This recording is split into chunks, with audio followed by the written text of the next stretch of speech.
दूसरी ये बात भी सही है कि ये अभी लक्ष्मी प्रयोग के बाद में मैं और कुछ प्रयोग आपको नहीं करवाना चाहता था, केवल पूर्णाहुति प्रयोग शाम को करवा करके फिर आपसे विदा ले लेना चाहता था, चरण स्पर्श करवा करके। इसलिए मैं केवल अपनी बात कहने के लिए कि ये लक्ष्मी प्रयोग करवा दूं, क्योंकि पार्वती शिवलिंग प्रयोग अपने आप में अत्यधिक तीक्ष्ण, महत्वपूर्ण और पूरे जीवन को बदलने वाला होता है, जिसको हम कुंडलिनी जागरण कहते हैं। अंदर से सारे चक्र जागरण होने की जो क्रिया होती है, सारे चक्र जागृत हो जाएं, और जब सारे चक्र जब जागृत हो जाते हैं तो आदमी मुर्दे की तरह नहीं रह सकता। हम ये ठीक कह रहा है, हम चलते फिरते मुर्दा हैं, चलते हैं मगर मन में उत्साह नहीं है, उमंग नहीं है, जोश नहीं है, काम करने की रुचि नहीं है, और सबसे बड़ी बात की साधनाएं करने के बाद में सफलता नहीं मिल पाती, और मुर्दों को नहीं मिल पाती। मुर्दों को हम 10,000 साल साधनाएं करवा दें तभी मुर्दे अपने आप में साधनाओं में सफलता नहीं प्राप्त कर सकते। दो तरह के मुर्दे होते हैं, जिनके सांस निकल जाते हैं, वो मुर्दे होते हैं। एक चमत्कारिक मुर्दे होते हैं जिनके आंख, नाक, कान, पांव होते हैं, चलते रहते हैं और है मुर्दा टाइप। ऐसे भी होते हैं जो हम देखते रहते हैं, उनको भी सफलता नहीं मिल पाती। इसलिए ये बात अपने ऊपर में रखना ही नहीं चाहता था। जब कुंडली जागरण आपकी हुई नहीं, आप कुंडली जागरण की तरफ बढ़े ही नहीं, वो आगे की बात है। ये तो केवल 5वीं 6ठी क्लास की बात है, और वो MA की बात है, 16वीं क्लास की बात है। अभी से मैं आपको 5वीं से उठा करके 16वीं क्लास में बिठा दूं तो उसके लिए मुझे काफी ज्यादा प्रयत्न करना पड़ेगा, तब एक 5वीं क्लास का लड़का 16वीं क्लास में बैठे और पास हो जाए। इसलिए मैं उस चर्चा को उठाना चाहता नहीं था, मगर वो सोच रहा था कि मुझे तो यही रहना है, गुरुजी तो चले जाएंगे और मुझे तो इन लोगों के बीच में रहना ही है। और वह भी ये समझ रहा था कि पारदेश्वर साधना, पार्वती शिवलिंग साधना संसार की श्रेष्ठतम साधना है। आप यदि पूरे उपनिषद 108 उपनिषद पढ़ लें तो केवल एक ऐसा विषय है जो 108 उपनिषदों में भी लिखा हुआ है, वह केवल पार्वती शिवलिंग के बारे में लिखा हुआ है। और सब शास्त्रों में अलग अलग विधान है। किसी में लक्ष्मी उपनिषद में लक्ष्मी के बारे में कहा गया है, विष्णु उपनिषद में विष्णु के बारे में कहा गया है, यमोपनिषद में यम के बारे में कहा गया है। मगर यह एक पार्वती शिवलिंग के बारे में जो है वो यमोपनिषद में भी है, कठोपनिषद में भी है, शिष्योपनिषद में भी है, लक्ष्मी उपनिषद में भी है। और जितने उपनिषद हैं, जितने वेद हैं, चाहे यजुर्वेद हो, चाहे सामवेद हो, चाहे अथर्ववेद हो, चाहे ऋग्वेद, उन सब में इसके बारे में वर्णन है। इसका मतलब उन ऋषियों को इस बात का विज्ञान था कि ये अपने आप में एक अद्भुत और आश्चर्यजनक विद्या है, जिसके माध्यम से आदमी को संजीवन किया जा सकता है। जिसके आदमी उत्साह नहीं हो, जिस आदमी में साधनाओं में सफलता नहीं मिलती हो, उसको भी साधनाओं में सफलता मिले, चाहे वो मंत्र जाप करे चाहे नहीं करे। और इस प्रकार का प्रयोग पहले तो पारस शिवलिंग बनाना अपने आप में बहुत कठिन, हर एक आदमी बना नहीं सकता। बना दे तो उसको मंत्र सिद्ध करना बहुत ही ज्यादा कठिन, बहुत उच्च कोटि का गुरु ही उसको मंत्र सिद्ध कर सकता है। और उससे भी ज्यादा कठिन कि उस पारदेश्वर का मंत्र आपके शरीर में समाहित करते हुए आपके शरीर के सारे चक्रों को जागृत करे, मूलाधार से लगा करके सहस्रार चक्र जागृत तक। जागृत करने का मतलब है कि आप चैतन्य हो सके, आप और ज्यादा तेजस्वी हो सके, आपके चेहरे पर तेज आ सके, आपके साधना कोई भी छोटी मोटी साधना करें तब भी उसमें पूर्ण सफलता मिल सके, मन में जो इच्छा है वह पूर्ति हो सके, और आपके जीवन में नहीं आने वाली पीढ़ियों के लिए भी वो पार्वती शिवलिंग काम आ सके, और वो आपको याद कर सके कि हमारे पूर्वज थे, उन्होंने इस प्रकार का पार्वती शिवलिंग प्राप्त किया था और घर में रखा था। वो आज हम भी प्राप्त कर सकते हैं, क्योंकि आने वाली पीढ़ियां पार्वती शिवलिंग शायद प्राप्त नहीं कर पाएंगी, क्योंकि इसको पार्वत को ठोस बनाना, फिर उसको स्वर्ण बख्शी बनाना अपने आप में बहुत और बहुत अधिक कठिन है। फिर उसका पूजन और भी ज्यादा कठिन है, उसको प्राण संजीवन क्रिया करना बहुत ज्यादा कठिन है, फिर उसको आपके शरीर में स्थापित करना बहुत ज्यादा कठिन है। ये सब कुछ कठिन क्रियाएं थी।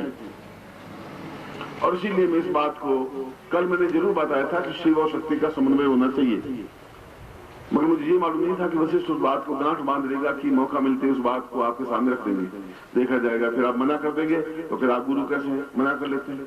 हमने तो कहा था, आपने मना कर दिया। हाँ बदले तो गले में घंटी बन जाएगी, वो करवाना ही पड़ेगा, क्योंकि ये बहुत एमए की क्लास की चीज है। और प्राइमरी स्कूल के लड़के को एमए का इम्तिहान दिलवाना और पास करवाना दोनों ही डिफिकल्ट। मगर जैसा कि मैंने अपने हृदय से, आत्मा से इन देवताओं के स्वर्ग प्रदेश में बैठ करके कह रहा हूं कि यदि मेरी इच्छा मनाली में, और मनाली का केवल मनाली में, शिमला का मैं नहीं रह सकता। शिमला में तो मैं माल रोड पे एक बार घूमने के बाद इच्छा ही नहीं होती वापस उस घूमूं, मेरी इच्छा होती नहीं। न नीचे उतरना होता है न ऊपर चढ़ना होता है। एक बार गया उसके बाद हाथ जोड़ दिए, क्योंकि तुम्हारे 7 पॉइंट तुम्हारे पास रखिए भैया, मुझे शिमला नहीं देखना, मन नहीं रुचा। और अलग अलग मन है, यहाँ पर मन रुचता है, मगर कभी भगवान समय दे और मैं आप लोगों के बीच में सन्यासियों के पास ले जा सकूं, वहां पर हम 1-2 दिन रह सकें, बिल्कुल सन्यासी की तरह, योगी की तरह। मगर उसके लिए जरूरी है कि हम अपना कुंडलिनी जागृत कर सकें, हम खुद सिद्ध योगी तक बन सकें, अपने आप में तेजस्वी बन सकें, हमारे चेहरे पर एक तेज बन सके तो हम पूर्ण आयु प्राप्त कर सकते हैं, शतायु हो सकते हैं, 100 साल से भी ज्यादा आयु प्राप्त कर सकते हैं। कोई कठिन नहीं है। अगर वो योगी हो सकते हैं तो हम भी हो सकते हैं, वो भी मनुष्य ही है। और आप में से कोई ग्रस्त ही होगा जो आगे जाके योगी बना होगा, सन्यासी बना होगा। मैं भी ग्रस्त ही था। जब 9 साल का जवान हुआ बिल्कुल, तो मुझे शादी कर दी। जा बच्चे तुम जवान हो गए, अब पिताजी ने शादी कर दी। और 9 साल के बच्चे को ये मालूम नहीं होता कि पत्नी क्या होती है, शादी क्या होती है, फेरे क्या होते हैं। मैं तो समझा ही नहीं था। मुझे कहा फेरे खा ले, मैं तो सुबह खा लेंगे, रात को भूख नहीं है, सुबह खा लेंगे। अब इतनी उतावली भी क्या है। उन्होंने कहा कि खाने की चीज नहीं है, तुम्हें रात को बैठना है। अच्छा उनका बैठना है, तो बैठ गए। तो ये वशिष्ठ ने आप लोगों के हित की बात कही, मुझे भी प्रसन्नता है, मगर मैं समझ रहा था कि ये विद्या थोड़ी कठिन है। इसलिए 1-2 शिविर या 4 शिविर के बाद में कभी समय आएगा तो मैं उस विद्या के बारे में बोलूंगा, आपको करवाऊंगा। मगर कालो एवं मदमना मिथिला च लक्ष्मी, काल अपने आप में, समय अपने आप में, जब भाग्य उदय होना होता है तो समय अपने आप आकर के खड़ा हो जाता है। शायद भाग्योदय की बात होगी कि वशिष्ठ ने इस प्रकार की एक बात सामने रखी कि आप पूर्णाहुति से पहले एक और प्रयोग हमें संपन्न करवा दें, जिसको पार्थ महादेव या पारदेश्वर शिवलिंग कहते हैं।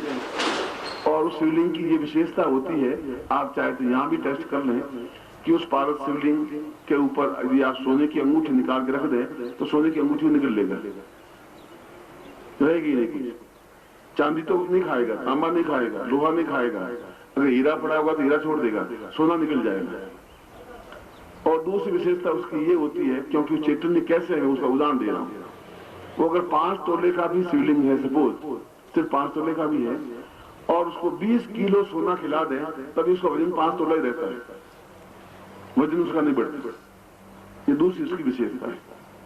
और यही पारस शिवलिंग आगे जाकर के, जिसको हम पारस पत्थर कहते हैं, जो लोहे को सोने में बदल देता है, वो यही पारस शिवलिंग आगे जाकर के पारस पत्थर बन जाता है, पारस बन जाता है। इसलिए इसकी अपने आप में बहुत महत्ता मानी गई है। और जिसके घर में ये पारस शिवलिंग होता है वह घर तो अपने आप में देवतुल्य बन जाता है। गुरु को उसके घर में जाना ही पड़ता है, गुरु को उसके हृदय में, उसके घर में रहना ही पड़ता है। हर क्षण उसके घर की सावधानी रखनी पड़ती है, हर घर उसके बारे में जागरूकता रखनी पड़ती है, ध्यान रखना पड़ता है कि उसके घर में मैं स्थापित हूँ, और अगर मैं उसके घर में हूँ तो उसके घर में कोई तकलीफ नहीं हो। साधना में सुबह उसके घर के, उसके परिवार को देखना ही पड़ता है। मैं आप लोगों की भावनाओं को भी महत्व देता हूँ, इज्जत देता हूँ, सम्मान देता हूँ। और वशिष्ठ एक लड़का है, पुत्र से भी ज्यादा प्रिय है, आप भी जैसे प्रिय है वैसे प्रिय है। और यदि आपके हित में और आपके बहुत अधिक हित में उसने यदि यह बात कही है तो मैं अवश्य ही पूर्णाहुति से पहले आपको पारस शिवलिंग प्रयोग संपन्न करवा दूंगा। ये मैं आपको गारंटी देता हूँ, ये मैं आपको विश्वास दिलाता हूँ। मगर ये अपने आप में दुर्लभ, क्योंकि यहाँ पर बहुत कम पारक शिवलिंग लाए थे। मार्ग में कोई एक स्थान पर कुछ सन्यासी थे, उन लोगों को देने थे। इसलिए मैंने कहा था कि आज शाम को 5:30 बजे की बस में जाएं तो वहां रुक जाएं और वो सन्यासी मिले तब आप उनको दे देना। इसलिए मैं नहीं कह सकता कि यहाँ कितने पारक शिवलिंग हैं, मगर मैं स्टाफ को कह देता हूँ कि उन सन्यासी तो फिर भी कभी दिल्ली आकर के ले जाएंगे या किसी सन्यासी को भेज देंगे। मैं इन लोगों के बीच में बार बार मेरा आना संभव नहीं हो पाता। कोशिश तो करूंगा कि मैं अपने वायदे को निभाऊं और अगली साल निश्चित रूप से आपके बीच में आऊं, हर बार आऊं जब से आऊं।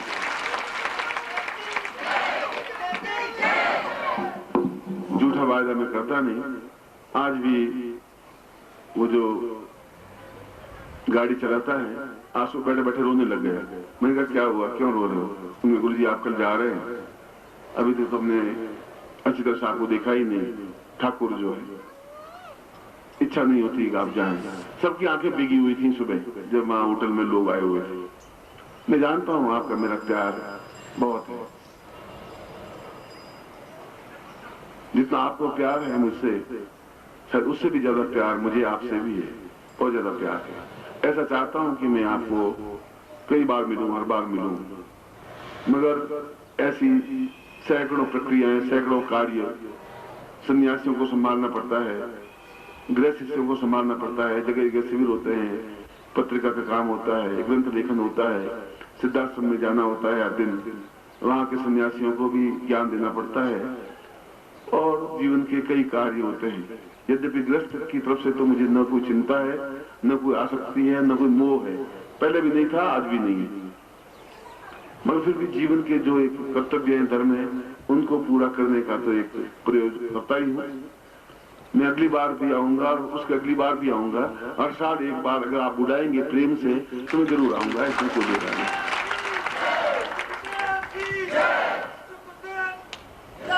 आपने कल कैसेट ली, मुझे अच्छा लगा, इसलिए नहीं कि आपने खरीदी। ये मेरी इस बात से मैं नहीं कह रहा। कैसेट का मतलब है कि आप जब भी कैसेट बजाएंगे तो आपके घर में गुरुवाणी गूंजेगी गूंजेगी। आप सुनेंगे कार में बैठे हुए, स्टूडियो में बैठे हुए, घर में, टेप रिकॉर्डर में। टेप रिकॉर्डर नहीं होता, धीरे धीरे टेप रिकॉर्डर आप खरीद लेंगे। जो लक्ष्मी प्रयोग करवाया है तो लक्ष्मी आएगी आएगी, लक्ष्मी आएगी तो टेप रिकॉर्डर खरीद लेंगे और ऐसा लगेगा कि जैसे घर में ही गुरुजी आए हुए हैं।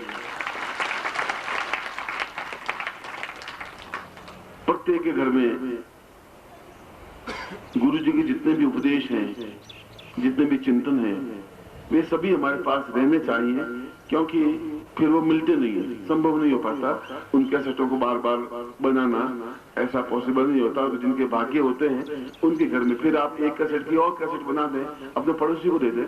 जो विश्वास नहीं करता उनको एक कैसेट भेंट करें कि आप सुनिए, पहले गुरु जी के बारे में बात सोचना, पहले आप इसको सुन लीजिए। सुनने के बाद में आपके हृदय में कितना ज्ञान पैदा होता है आप खुद अनुभव कर लीजिए, तो खुद एहसास करेगा कि वास्तव में इस प्रवचन में सार है, ज्ञान है, चिंतन है, कुछ ऐसी चीज है जो दूसरे साधुओं में, दूसरे योगियों में, दूसरे गुरुओं में नहीं है।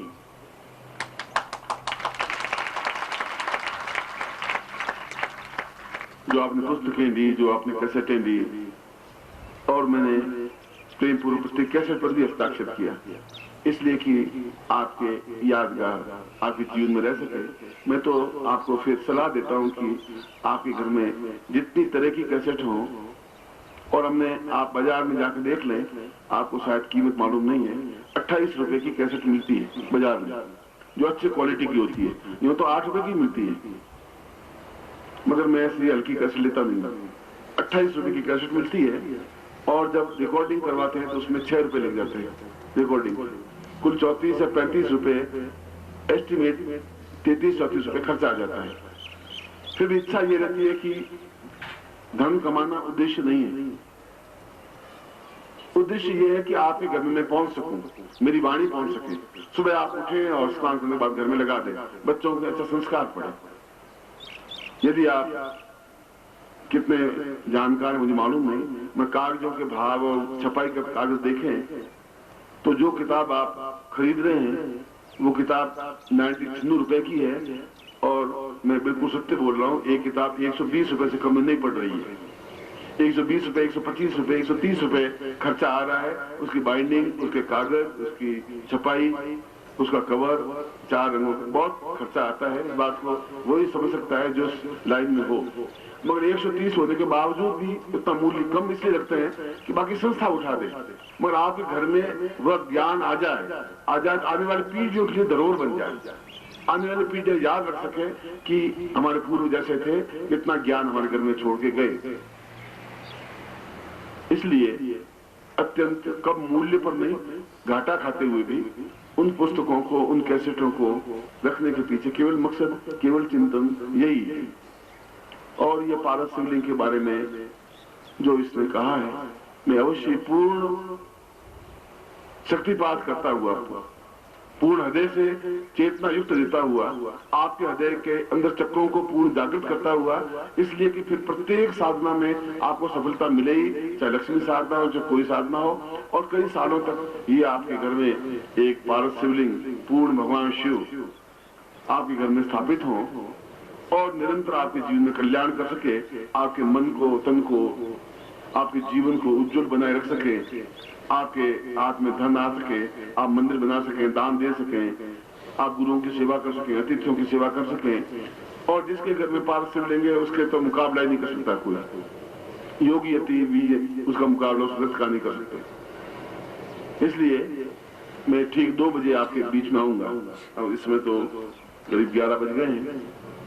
मैं 2 बजे उस पारस शिवलिंग का पूजन और प्रयोग पूर्णता के साथ में करवाऊंगा और उसके बाद में मैं पूर्णाहुति करवाऊंगा, जो कि आपके लिए बहुत अधिक आवश्यक होगी।